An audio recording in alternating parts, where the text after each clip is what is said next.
fan yi moom lekkatoo tu ne manges plus xaw ma lu tax wala changement de climat bi la. ah xamoo ko yow la tere jënd xaru tabaski waaye baax si koñ bépp jënd nañ xaru tabaski ba mu des yow te barki démb maa ngi dégg sa doomu ndaw bi naan man la ñuy tabaski danga ma bëgg a sacrifier ah danga fàtte li ma la waxoon. bis ma ko waxee kenn naa la daaj mbëkk ba jël sama béjjën yi jam ko sa biir bi mu fëlee sa ginnaaw nga dee.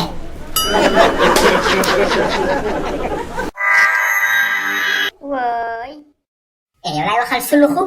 ah déedéet araam mukk ci àdduna sama passion bi laay xaar pour jënd yoraguma xaalis.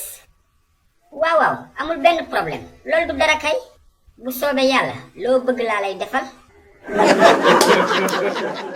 ah moo gën ci yow de sinon dama lay ray dama lay buddi te nga wax waa kër gi nag ñu bàyyi ngooñ bi ñu may jox dafay daw sama biir bi démb si guddi sama biir bi daa fanaanoo daw gurur gurur rek bu dul jeex ni ñu may jëndal lekk yu baax ay mburoog genre yooyu.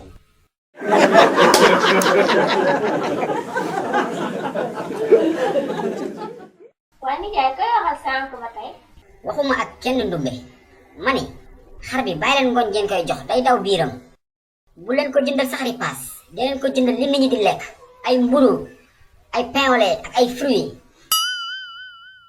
waa xar moom bu lekk ngooñ lan lay lekk. tëjal ma sa làmmiñ bi ndumbe te nga dem ci borom bitig mu jaay la mburu gu bari nga indil ma. bu mu jënd mburu bu fanaan de nga jënd mburu bu tàng jër te mu defal ma ci ndambe.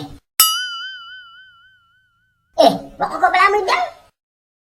ndumbe bul jënd mburu fagadaga de jëndal mburu bees tàq nga def ci ndambe jëndal ko pain ndambe mu def ci ketchup wala.